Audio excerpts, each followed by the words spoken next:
prince," explained Lebedeff, who seemed much excited, "this is another lot, a special group.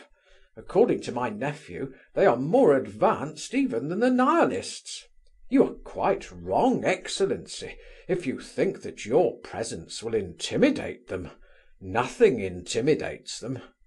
Educated men, learned men even, are to be found among Nihilists. These go further, in that they are men of action.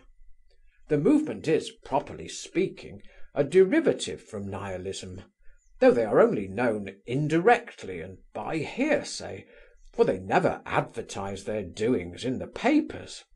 They go straight to the point. For them it is not a question of showing that Pushkin is stupid, or that Russia must be torn in pieces.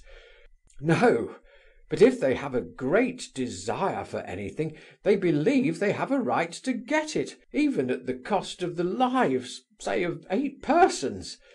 They are checked by no obstacles. In fact, prince, I should not advise you—" But Muishkin had risen, and was on his way to open the door for his visitors. "You are slandering them, Lebedeff," said he, smiling. "You are always thinking about your nephew's conduct. Don't believe him, Lizabetha Prokofievna. I can assure you Gorsky and Danilov are exceptions, and that these are only mistaken. However, I do not care about receiving them here, in public. Excuse me, Lizabetha Prokofievna. They are coming, and you can see them, and then I will take them away. Please come in, gentlemen." Another thought tormented him.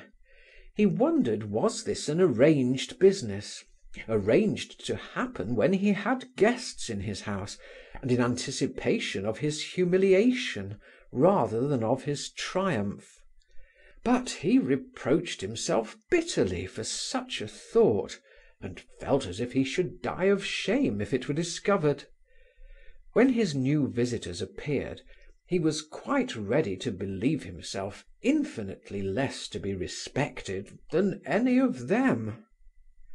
4 persons entered, led by General Ivolgin, in a state of great excitement and talking eloquently. "He is for me, undoubtedly," thought the prince with a smile. Colia had also joined the party, and was talking with animation to Hippolyte, who listened with a jeering smile on his lips. The prince begged the visitors to sit down. They were all so young that it made the proceedings seem even more extraordinary.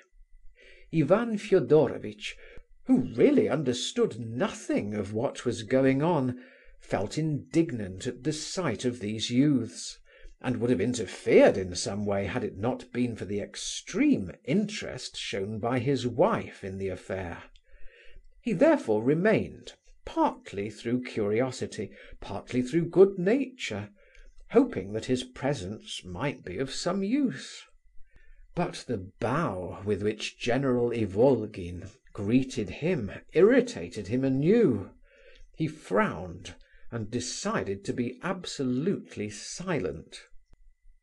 As to the rest, one was a man of 30, the retired officer, now a boxer, who had been with Rogojin, and in his happier days had given 15 roubles at a time to beggars. Evidently he had joined the others as a comrade to give them moral and, if necessary, material support.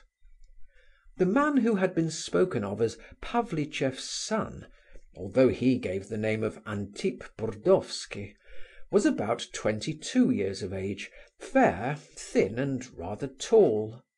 He was remarkable for the poverty, not to say uncleanliness, of his personal appearance.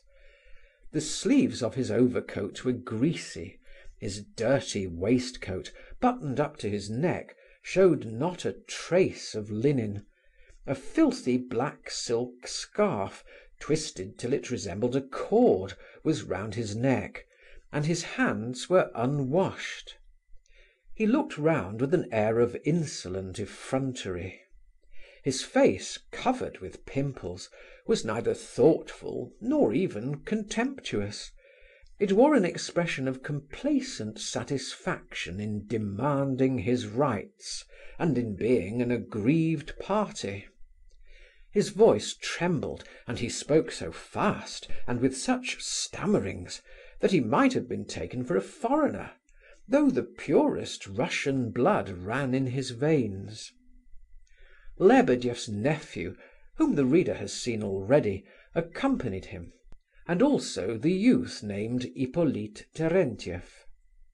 The latter was only 17 or 18. He had an intelligent face, though it was usually irritated and fretful in expression.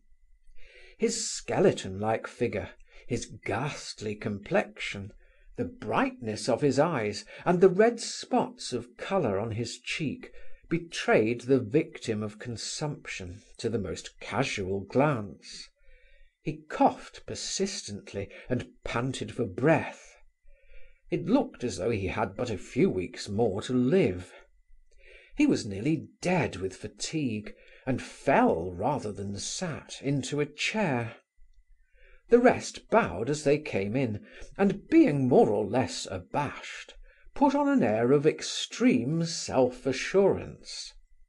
In short, their attitude was not that which one would have expected in men who professed to despise all trivialities, all foolish mundane conventions, and indeed everything, except their own personal interests. "Antip Burdovsky," stuttered the son of Pavlicheff. "Vladimir Doktorenko," said Lebedeff's nephew briskly, and with a certain pride, as if he boasted of his name.